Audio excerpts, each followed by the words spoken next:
नमस्कार दोस्तों, ASB news India के डिजिटल पैनल आपके अपने Facebook page, YouTube channel Amrish Baliyan पर आप सबका हार्दिक स्वागत है, अभिनंदन है।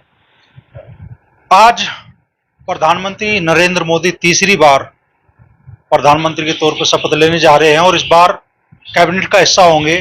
जयंत चौधरी भी पहली बार जयंत चौधरी मंत्रिमंडल का हिस्सा बनने जा रहे हैं। हम राष्ट्रीय लोकदल के केंद्रीय कार्यालय पे नई दिल्ली में मौजूद है और पार्टी की जो नेता है, कार्यकर्ता है, समर्थक है, वो भी काफी संख्या में यहाँ पहुंच रहे हैं। तो क्या मनोभाव उनके हैं, उसी बारे में यहाँ जो लोग मौजूद हैं उनसे चर्चा करेंगे। हमारे साथ पार्टी के राष्ट्रीय महासचिव त्रिलोक त्यागी जी मौजूद है। तो त्यागी जी, लंबा समय बाद ऐसा मौका आप लोगों के लिए आ रहा है, क्या कहना चाहेंगे? नहीं, ये खुशी का मौका है और हम लोग एनडीए में शरीक हो गए थे और शरीक होने का कारण सब आपको मालूम है कि चौधरी चरण सिंह जी को जब भारत रत्न दिया गया तो उसके बाद हम लोगों ने फैसला किया कि अब हम एनडीए के साथ रहेंगे और मोदी जी ने ये काम किया। चूंकि लगातार हम चौधरी साहब की डेथ के बाद ये मांग कर रहे थे कि चौधरी चरण सिंह जी को भारत रत्न दिया जाए, पर वो सरकारों ने अनदेखी की। इस सरकार ने चौधरी चरण सिंह जी को भारत रत्न दिया, इसलिए हम लोग एनडीए में गए। और दूसरी खुशी ये है कि आज हमारे राष्ट्रीय अध्यक्ष जयंत चौधरी जी सरकार में शामिल हो रहे हैं और लोकदल तो सरकार में है ही। उत्तर प्रदेश में हमारे मंत्री हैं अनिल कुमार जी, तो हम मिलकर काम करेंगे और एनडीए को मजबूत करने का काम करेंगे। तो अब जब आप लोग सत्ता का हिस्सा बनने जा रहे हैं तो जाहिर सी बात है, जिम्मेदारी भी बढ़ेंगी और अब जवाबदेही भी बढ़ेगी। आप लोग जनता के प्रति तैयार हैं उस चीज के लिए? देखिए, ऐसा है कि राजनीति जनता के प्रति जवाबदेही का दूसरा नाम है। और जब हम लोगों ने, जैसे गांव की कहावत है कि ओखली में सिर दे दिया तो मूसलों से क्या डरना है, गांव के सवाल है, माइनॉरिटी के सवाल, जवाबदेही तो हमारी सदैव रहती है और हम उसके लिए लड़ने के लिए, उसके लिए तैयार रहते हैं। अब पहले हम सरकार से मांग करते थे, अब हम सरकार से बात करेंगे। कुछ लोग कहते हैं कि अब क्या करोगे? अरे, जब विपक्ष में होता है तो आदमी मांग करता है, सरकार में होता तो बात करता है कि हमारी समस्याएं हैं, सवाल हैं। हम किसानों के सवाल, सारे सवालों को, कहीं हम लोग बैठने वाले नहीं है। हम सरकार से बात करेंगे, उत्तर प्रदेश में भी करेंगे, दिल्ली में भी करेंगे। पार्टी के प्रदेश अध्यक्ष है रामाशीष राय जी, वो भी पहुंचे हैं खुशी के इस मौके पे। तो क्या कहना चाहेंगे रामाशीष जी? अब तक तो बच जाते थे, आप लोग के साथ विपक्ष में हैं, हम हमारे आप में तो सिर्फ आवाज उठानी है, अब तो आपको समस्याओं के समाधान की तरफ चलना पड़ेगा। देखिए, इससे हमारी पार्टी सरकार के साथ सहयोग कर रही है, मंत्रिमंडल में है। इससे किसानों में हर्ष और उत्साह है, क्योंकि किसानों को लगता है कि चौधरी जयंत सिंह किसानों का प्रतिनिधित्व करते हैं और ये सरकार में रहेंगे तो किसानों की बातों को, किसानों की समस्याओं को प्रखर तरीके से उठाएंगे, उनका समाधान कराने में योगदान करेंगे और इसलिए किसानों में काफी हर्ष है, काफी उत्साह है। त्रिलोक जी, एक सवाल तो मैं आपसे ही करना चाहूंगा। परसों जब एनडीए की बैठक हुई तो जयंत चौधरी जी सांसदों के साथ बैठे और कहा गया कि मंच पे पर्याप्त सम्मान नहीं मिला। मंच पे जब जहां एक एक सांसद, पार्टी वाले सांसदों के अध्यक्ष बैठे थे, वहां जयंत चौधरी जी को जगह नहीं मिली और दूसरा, उन्हें बोलने का मौका भी नहीं मिला। उसको लेकर आपके कार्यकर्ता भी मायूस हुए, कहीं मायूस दिखे, कहीं नाराज दिखे और एक गुस्सा भी लोगों में दिखा। देखिए, ऐसा है कि जयंत चौधरी जी किसी कारण से थोड़ा उन्हें विलंब हो गया था और रहा सवाल में मंच पे जाने का ना जाने का। तो एक फिल्म है ना, कभी खुशी कभी गम, तो परसों कुछ निराशा लगी होगी लोगों को, तो आज आशा लग गई और आगे और बड़ी आशा लगेगी। बस इतना ही मैं कह रहा हूँ। ये कोई आप कह रहे हैं कि वो सिर्फ देरी से पहुंचे, इस वजह से सारी चीजें हुई? और भाई, इसका कोई एक्सप्लेन करने की बात ही नहीं है, ये कोई ना टीवी पे बोलने की बात है। चौधरी साहब, अगर मैं इसे टीवी पे बोलूंगा तो टीवी पे बहुत बात होती है। ये बातें हम लोग अपनी पार्टी की, एनडीए की बातें, मैं उन नेताओं में से नहीं हूं जो अखबार और टीवी के जरिए अपनी बात करें। अपनी बात हम लोग रखते हैं, एनडीए के अंदर रखते हैं। और जयंत चौधरी जी से हम लोगों की बात होती रही है, हो गई है, वो कोई बात नहीं है, कोई मसला ही नहीं है, वो बीती बात है। और बीती ताई बिसार दे, आगे की सुध ले। ये तो बीती ताई विसार दे, आगे की सुध ले, कह रहे हैं त्यागी जी। लग रहा है कि एनडीए में आप लोग घटक बने हैं और जब घटक बने हैं तो सरकार में आपकी जिम्मेदारी बढ़ेगी, जवाबदेही बढ़ेगी और क्या उतनी ताकत भी सरकार में आपको मिलने वाली है कि आप जनता की उम्मीदों पर खरे उतर सके? विधायक अशरफ अली खान जी, देखिए, आपको मालूम है 2022 से विधानसभा के में हम लोग विपक्ष में थे, तब भी चौधरी साहब हमें अपने किसानों के बारे में, नौजवानों के बारे में, जब भी सत्र चलता था सभी विधायक हम प्रश्न लगाते थे। तो पहले हम विपक्ष में रह के जो है अपने किसान भाइयों के लिए, नौजवानों के लिए, दलितों के लिए, अति पिछड़ों के लिए लड़ते थे। और अब हम क्योंकि सत्ता का एक हिस्सा हैं, जो रूलिंग पार्टी चाहे वो यूपी में हो या केंद्र में हो, अब हम उसका एक हिस्सा होंगे। अभी त्यागी जी कह रहे थे, बहुत अच्छे शब्दों में उन्होंने अपनी बात कही है कि अब हम सरकार में रहकर अपने किसानों की, नौजवानों की, जो हमारे पिछड़े हैं, अति पिछड़े हैं, दलित हैं, उनके बारे में हम उनका जो है रहकर सरकार में आवाज उठाएंगे। और हमें अब कराना ज्यादा आसान होगा, मैं समझता हूँ। और सरकार जो भी किसानों के लिए अच्छे से अच्छा हो सकता होगा वो हम सब मतलब करेंगे हमारे नेता। आप राष्ट्रीय लोकदल के क्षेत्रीय अध्यक्ष है योगेंद्र चेयरमैन जी, तो नहीं चेयरमैन साहब आप भी तो अपनी बात रखोगे ना। अब आपका तो वोटर ऐसा है, अब आप सत्ता का हिस्सा होंगे, वो नरमे से सिर्फ मांग नहीं उठाता, भा चाह जी गन्ने का भुगतान क्यों नहीं करवा रहे जी, शामली मिल्क का भुगतान कब लो होगा जी। अब तो सारे सवाल आपसे पूछे जाएंगे चेयरमैन साहब। बात आपकी सही है बालियान साहब, जो सवाल आपके हैं ये जनता के सवाल हैं। जैसे अभी हमारे राष्ट्रीय महासचिव जी ने बताया कि हम सरकार का हिस्सा हैं, तो सरकार में रहकर सारी बातें उठाएंगे।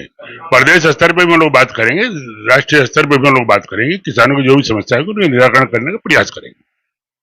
ज्यादा गन्ने की भाव की आपने बात बताया, इस बारे में हम चुनाव जब चल रहा है तभी हम लोग एनडीए का हिस्सा जब थे तभी हमने उनसे कहा था, माननीय मुख्यमंत्री से घोषणा भी शामली में किया था, हमने वही मंच से उठाया था कि शामली का गन्ने का भाव नहीं लोगों को मिल पा रहा है, जो बकाया है उसको तुरंत दिलवाने का काम करे। तो उन्होंने वहां कहा भी था कि बहुत जल्दी समाधान हो जाएगा। तो आने वाले समय में सब लड़ाई जो भी किसान की, मजदूर की, सब हम लोग बाखूबी लड़ेंगे जी। हमारे सवाल वही है, हमारा काम वही है। और अब जो पहले किसानों के जिन सवालों को कम उठाया जाता था एनडीए के अंदर, जयंत चौधरी के आने से वो सवाल उठेंगे, उन सवालों का हल होगा। और हम सब लोगों को इस बात पर भरोसा रखना चाहिए, चूंकि जयंत चौधरी चौधरी चरण सिंह की विरासत को लेके चल रहे हैं, और चौधरी चरण सिंह की विरासत में गांव, किसान, मजदूर, पिछड़ा सब हैं। उन सब के सवाल पे जयंत चौधरी रहेंगे और हम सब लोग हैं, कोई चिंता की बात नहीं है। अभी बहुत जल्दी है कुछ कहना, इसलिए मैं आपसे भी निवेदन करूंगा कि थोड़ा धैर्य रखें। अभी हम सरकार में शामिल हुए, आज तो वो हो रही है, अभी हमारा एक मंत्री बना, क्या पता आगे और मंत्री बन जाए। और अब हो सकता है कि योगी जी से बात हो सकता है हम लोग मिलेंगे, रामाशीष राय जी, हम सब लोग, हमारे जयंत चौधरी जी तो दिल्ली से लेके लखनऊ तक बात करेंगे। कोई चिंता की बात नहीं, हमारे लोगों को कतई चिंता नहीं करनी चाहिए। हमारे वही सवाल हैं और उन्हीं सवालों पर हम खड़े रहेंगे, बस इतना मैं आपसे कह रहा हूँ। अच्छा एक सवाल चलो मैं आपसे पूछ लेता हूँ। जयंत जी ने इस बार जो जनसभाएं हुई उनमें कहा कि भैया जो सामने गन्ना खड़ा है, मोदी जी कह रहे हैं अब की बार 400 पार, ये गन्ने का भाव भी तो 400 पार जाएगा। वो संख्या तो उतनी नहीं पहुंची 400 पार, अब जितने पर संख्या लगभग है, लगभग उतना ही भाव है वेस्ट यूपी में गन्ने का भाव तो 400 पार हो जाएगा ना कम से कम। अब के गन्ने का भाव तय होगा ना, अब जो अगला आएगा तो 400 पार करा देंगे। ठीक है, बड़ी बात त्रिलोक त्यागी जी कह रहे हैं कि अब की बार गन्ने का भाव 400 पार। पार्टी के सीनियर लीडर है कौरपाल मालिनी जी, पुराने नेता है, तो कौरपाल जी क्या कहना चाहोगे? मैं ये कह रहा, जितनी भी किसानों की समस्याएं जयंत चौधरी जी बेहद तरीके से, अच्छी तरीके से उठाएंगे। और अग्निवीर को में भी जो है कुछ ना कुछ चेंजिंग जयंत चौधरी जी कराएंगे, हर तरह से उसके साथ हैं। और पश्चिम यूपी में बढ़िया रिजल्ट दिया वो, किसी कारण से मुजफ्फरनगर, कैराना गलत टिकटों का बंटवारा हमें नुकसान दे गया। और नहीं, हम अमरोहा से लेके बिजनौर, बरेली, हाथरस, अलीगढ़ और ये फतेहपुर सीकरी, मथुरा, ये सारी की सारी सीट हम वेस्टर्न की जीते हैं। गठबंधन, एनडीए गठबंधन जीता है। और आगे इस पे समीक्षा करके इसमें इतना सुधार करेंगे कि आगे आने वाले चुनाव, विधानसभा चुनाव में सारी की सारी सीटें एनडीए गठबंधन जीतेगा, ये पूर्ण विश्वास है हमें। यूपी में इस बार तो इंडिया गठबंधन भारी पड़ गया आप लोगों पे, 43 सीटें इंडिया गठबंधन ने कब्जा ली 80 में से। जी जी, यूपी में तो जो कुछ भी रहा वो उथल पथल थोड़ी बहुत कवर कर लेंगे। हम लोग यहाँ दिल्ली को देख रहे, एनडीए का हिस्सा होने के बाद में दिल्ली में भी काफी सुधार आ रहा, लोग पार्टी में जुड़ रहे हैं और बड़ी संख्या में जो है अभी 2-4 दिन में ही पार्टी में जुड़े हैं लोग। तो हमारी पार्टी बढ़ रही है, संगठन बढ़ रहा है। ये तो जब सत्ता आवे तो लोग भाग आवे, जब सत्ता जा तो लोग भाग भी जा। ये तो कोई एकदम से आंधी नहीं चली। बिल्कुल होता है, लेकिन जब से जयंत जी कई मुद्दों को लेकर जो है आगे चले हैं और लोगों में उन चीजों का प्रचार प्रसार भी हुआ है, तो विपक्ष भी सत्ता पक्ष भी सभी लोग उससे प्रभावित हुए और हम लोगों का संगठन भी बढ़ रहा है और अब सत्ता आ गई तो हम लोग काम भी करेंगे। तो कुछ और लोग भी हैं, उनसे भी बात करेंगे। जी, क्या सुना हमें सर? देवेंद्र राय। जी, देवेंद्र राय। तो राय साहब, कितना असर आज केंद्र की सत्ता में आप लोगों की भागीदारी होने जा रही है उससे पड़ने वाला है? देखिए, जयंत जी के सत्ता में जाने से नौजवान किसान और गरीब में एक उम्मीद जगी है। जो विरासत को, जिस विरासत को लेके जयंत जी राजनीति कर रहे हैं, उन किसान को, नौजवान को और गरीब को एक ये नए गठबंधन से एक नया उम्मीद जगी है। क्या कहना चाहेंगे? खुशी के तो क्षण है लेकिन जिम्मेदारी भी बड़ी आप लोगों के कंधों पे आ रही है, क्या सुना मैं? नहीं, जिम्मेदारी है तो वो तो जिम्मेदारी तो करेगा, पर राष्ट्रीय लोकदल को जो है कार्यकर्ताओं को बड़ा खुशी का समय है। सभी कार्यकर्ता खुश है, पदाधिकारी भी। जो जैन जी ने निर्णय लिया है बहुत अच्छा निर्णय लिया है। आगे मौज आ गई है। हाँ, मौज क्या, ठीक है, अपना विकास कार्य होंगे और किसानों का विशेष ध्यान रखा जाएगा। किसानों की पार्टी है राष्ट्रीय लोकदल। तो फर्क होगा, अब फर्क पड़ेगा। एडवोकेट देखो, चौधरी चरण सिंह के पलचिन्हों पे जैन जी जो काम कर रहे हैं वो बहुत मेहनत कर रहे हैं और उनके निर्णय बिल्कुल किसान हित में है और जनता के हित में है। और चौधरी जैन जी की वजह से हम ये बीजेपी के जो टिकट हैं वो जैसे आगरे वाले हैं, ये क्या है, फतेहपुर सीकरी, दानिशली वाला अमरोहा, आपका मेरठ, ये सब सीटें जो है जैन जी की वजह से जीती गई हैं। यदि टिकट का वितरण बीजेपी की पार्टी की तरफ से ठीक हो जाता तो ये 50 हो जाती, 50 सीटें हो जाती।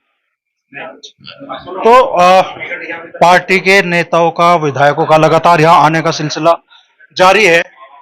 आप देखेंगे राष्ट्रीय लोकदल के कार्यकर्ता, नेता यहाँ पहुंच रहे हैं, लेकिन जयंत चौधरी अब तक यहाँ नहीं पहुंचे। शायद शपथ लेने के बाद यहाँ पहुंचे। पार्टी के विधान नेता है राजपाल बालियान जी। आए सर, बधाई, शुभकामनाएं आपको। आज सत्ता का हिस्सा बन गया आप, केंद्र में भी। हमें बड़ी खुशी है आज कि हम लोग एनडीए में शरीक हो रहे, सत्ता में शरीक हो रहे। हमारे नेता जयंत चौधरी जी मंत्री बनने जा रहे, तो इससे ज्यादा हमारे लिए क्या खुशी की बात होगी। तो प्रदेश की सत्ता में तो आप लोग हिस्सेदार हो ही गए थे, आज केंद्र की सत्ता में भी आपकी हिस्सेदारी सुनिश्चित हो जाएगी, तो जिम्मेदारियों का बड़ा भार भी, लोगों की उम्मीदों का बड़ा भार भी आप लोगों को आ जाएगा। हाँ, जब जिम्मेदारी होंगी तो जिम्मेदारी बहन भी करेंगे। तैयार हैं आप? हाँ, बिल्कुल बिल्कुल तैयार हैं। कुछ और लोग भी पार्टी के यहाँ मौजूद हैं, उनसे भी चर्चा करेंगे। क्या कहना चाहेंगे भाई जी? मतलब क्या शुभ नाम है, कहाँ से आप आए हैं और क्या उम्मीद है अब जयंत चौधरी जब केंद्र सरकार में मंत्री बनने जा रहे हैं? नेपाल सिंह, चांदपुर बिजनौर से, और इसी उम्मीद के साथ आए हैं कि हमारे नेता जयंत जी जो है मंत्री बनेंगे आज। उसी के लिए हम बधाई के लिए यहाँ आए हुए हैं। अब भी उम्मीद ही आएगा, अब तो मोहर लग गई है, अब मोदी जी ने चाय पे भी बुला लिया, आप अब भी उम्मीद की बात कर रहे हैं? नहीं नहीं, बिल्कुल। हाँ जी, हम कई घंटे पहले चले, ये बात सही है। हाँ, तो बहुत खुशी की बात है। क्या कहना चाहेंगे आप? क्या शुभ नाम है आपका? नरेंद्र सिंह। कहाँ से हैं आप नरेंद्र? धनौरा। अमरोहा से। तो क्या कहना चाहेंगे नरेंद्र जी, इन उम्मीदों पे अब आप लोगों को खरा भी उतरना पड़ेगा, और जयंत चौधरी जनता के पैमाने पे कितना खरा उतर पाएंगे अब जब वो केंद्र सरकार में मंत्री होंगे? जयंत जी तो अब तक भी खरे ही उतरे हैं जनता के कामों में और आगे भी रहेंगे। जयंत जी ने तो संघर्ष ही करा पिछले 10-15 साल से, तो उम्मीद यही है अच्छा ही होगा सब। दिल्ली के गलियारों में पत्रकारिता जगत की हस्ती हैं राजवीर सोलंकी जी। राजवीर जी, आज जयंत चौधरी हिस्सा बन रहे हैं सत्ता का, तो क्या उम्मीदें लोगों की हैं और क्या आरएलडी इन उम्मीदों पर खरा उतर पाएगी? नहीं, बिल्कुल उतरना चाहिए। पश्चिम यूपी में बहुत बड़ा चेहरा है चौधरी जयंत सिंह, और उनको पश्चिम यूपी के लोगों को, विशेष तौर किसानों को बड़ी उम्मीद है उनसे कि किसान वर्ग को चौधरी चरण सिंह जी की बात अगर आवाज उठाएगा तो सब जयंत चौधरी उनकी आवाज उठाएंगे और मंत्री बन करके उनकी उम्मीदों पर खरा उतरेंगे, ऐसी हम आशा करते हैं। तो अच्छा खासा माहौल यहाँ पे हंसी खुशी का, उत्साह का आज राष्ट्रीय लोकदल के दफ्तर पे है। हालांकि जयंत चौधरी आज अभी यहाँ तक ऑफिस पे नहीं आए, सीधे शायद शपथ ग्रहण में जाएंगे, लेकिन पार्टी के विधायक हो, नेता हो, कार्यकर्ता हो, सब में बड़ा उत्साह आज जयंत चौधरी के सत्ता का हिस्सा बनने को लेकर है।